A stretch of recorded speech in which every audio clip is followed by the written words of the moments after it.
Senapati dari Mataram, yang meninggal pada tahun 1601, memainkan peran penting sebagai bapak pendiri Wangsa Mataram dan merupakan panembahan pertama Mataram saat itu masih berstatus kadipaten. Memerintah di bawah Kesultanan Pajang, ia mewarisi jabatan ayahnya sebagai Adipati Mataram.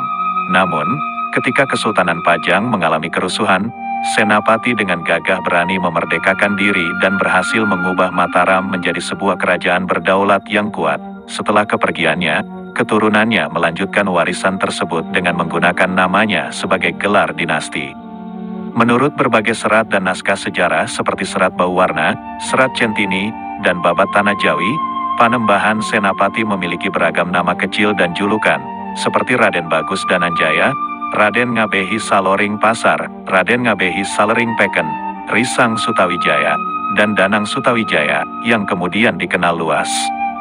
Panembahan Senapati merupakan putra sulung dari pasangan Ki Ageng Pamanahan dan Nyai Ageng Pamanahan. Ibunya adalah adik dari Ki Juru Martani, yang menjabat sebagai Pati pertama Mataram pada masa pemerintahannya.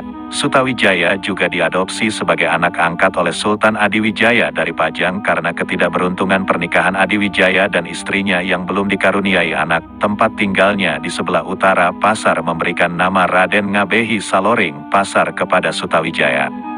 Meskipun dalam daftar Raja-Raja Mataram selalu menempatkan Panembahan Senapati pada urutan pertama, gelar Sultan baru diresmikan pada tahun 1641 di masa kekuasaan cucunya, Anyakrakusuma. Sutawijaya tetap mempertahankan gelar lamanya, Panembahan, yang setara dengan Adipati atau Kepala Pemerintahan dalam konteks saat itu, gelar yang digunakan ketika masih berada di bawah Kesultanan Pajang. Menurut tradisi Jawa yang penuh warna, Ki Ageng Pamanahan, sang ayah dari Senapati, memimpin serangan epik bersama Ki Panjawi dan Ki Juru Martani dari Pajang menuju Demak. Misi heroik ini melibatkan pertolongan kepada Jaka Tingkir untuk menghadapi pemberontakan Arya Panangsang terhadap Demak. Panembahan Senapati, yang juga merupakan anak angkat Sultan Adiwijaya, tak tinggal diam. Dia turut serta membantu ayah angkatnya, Ki Ageng Pamanahan, dalam menghadapi Arya Panangsang. Adiwijaya khawatir akan keterlibatan putra angkatnya dalam tugas berat ini, memberikan dukungan pasukan Pajang untuk memastikan kemenangan. Pertempuran yang dramatis antara pasukan Pajang dan Arya Panangsang berlangsung dekat Bengawan Sore, dan berkat kecerdikan strategis Ki Juru Martani, Arya Panangsang berhasil dikalahkan di tangan Panembahan Senapati.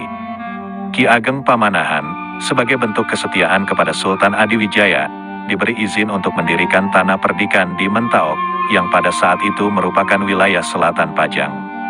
Pada tahun 1584, Panembahan Senapati naik tahta sebagai adipati menggantikan ayahnya yang telah meninggal dunia. Pada saat yang sama, Pajang dilanda pertikaian besar setelah Sultan Adiwijaya meninggal pada tahun 1582.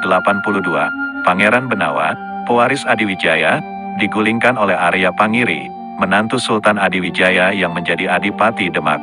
Arya Pangiri, dengan dukungan Panembahan Kudus, berhasil merebut tahta Pajang pada tahun 1583 dan mengusir Pangeran Benawa.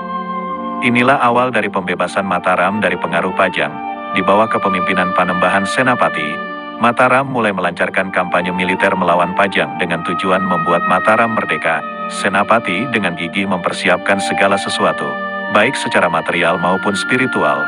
Ia bahkan berani memutar arah para mantri pamajegan dari Kedu dan Bagelen yang seharusnya menyetor pajak ke Pajang, dengan berhasil membujuk mereka untuk berpihak padanya dengan harapan melemahkan Pajang. Seiring berjalannya waktu, Pangeran Benawa juga bersekutu dengan Senapati. Melihat bahwa pemerintahan Arya Pangiri merugikan rakyat Pajang, perang pun meletus antara Pajang dan Mataram, dengan akhir kemenangan bagi Mataram dan kekalahan Arya Pangiri. Pangeran Benawa kemudian diangkat sebagai Raja Pajang, dan dalam periode ini tidak ada putra mahkota Pajang yang muncul sebagai pengganti. Dalam wasiatnya, Pangeran Benawa berharap agar Pajang bersatu dengan Mataram. Senapati kemudian dipilih untuk menggantikan posisinya, dan Pajang menjadi bawahan Mataram, dengan adik Senapati, Pangeran Gagak Baning, menjabat sebagai adipati. Mulai tahun 1586, Senapati resmi menjadi raja pertama Mataram dengan gelar Panembahan, tidak mengambil gelar Susuhunan atau Sultan sebagai bentuk penghormatan kepada Sultan Adiwijaya dan Pangeran Benawa. Pusat pemerintahannya terletak di Kota Gede, menciptakan kisah awal yang membanggakan bagi kerajaan Mataram yang merdeka. Dalam kisah epik penuh intrik dan keberanian, Senapati memimpin kampanye militer setelah kematian Sultan Adiwijaya, menaklukkan wilayah-wilayah Brangwetan yang sebelumnya melepaskan diri dari cengkraman Pajang. Persekutuan Adipati Brangwetan di bawah pimpinan Surabaya sebagai kadipaten terkuat turut terlibat dalam pertempuran di Mojokerto melawan pasukan Mataram, namun mereka berhasil dihalangi oleh utusan Kesunanan Giri. Selain Pajang dan Demak yang sudah tunduk di bawah Mataram, daerah Pati juga secara damai menyerah. Adipati Pragola, pemimpin Pati yang merupakan putra Ki Panjawi, memiliki harapan besar bahwa Mataram akan dipimpin oleh keturunan kakak perempuannya, Waskita Jawi, yang menjadi permaisuri Senapati dengan gelar Kanjeng Ratu Mas. Pada tahun 1590, pasukan gabungan dari Mataram, Pajang, Pati, dan Demak menyapu Madiun. Adipati Madiun, Rangga Jumena, mempersiapkan pasukan besar untuk menghadapi serangan ini. Namun, dengan siasat yang cerdik, Mataram berhasil menaklukkan Madiun. Rangga Jumena melarikan diri ke Surabaya, dan disinilah ia merencanakan balas dendam dengan memanfaatkan kecantikan putrinya, Ratna Dumilah, untuk merayu Panembahan Senapati. Bujuk rayu yang tampan dan gagah dari Senapati berhasil menyentuh hati Ratna Dumilah. Meskipun awalnya enggan menyerah, Ratna Dumilah akhirnya menyerah setelah melihat keberanian dan kehebatan Senapati. Kisah cinta mereka membentuk dasar dari tari bedaya Bedah Madiun, yang diciptakan oleh KGPA Mangkunagara IV. Pada tahun 1591, konflik suksesi meletus di Kediri setelah kematian Pangeran Mas, saudara Pangeran Mas, yang bergelar Senapati Kediri, diusir oleh adipati baru yang dipilih oleh Surabaya. Senapati Kediri kemudian diangkat sebagai anak angkat oleh Senapati Mataram, membantu merebut kembali tahta Kediri.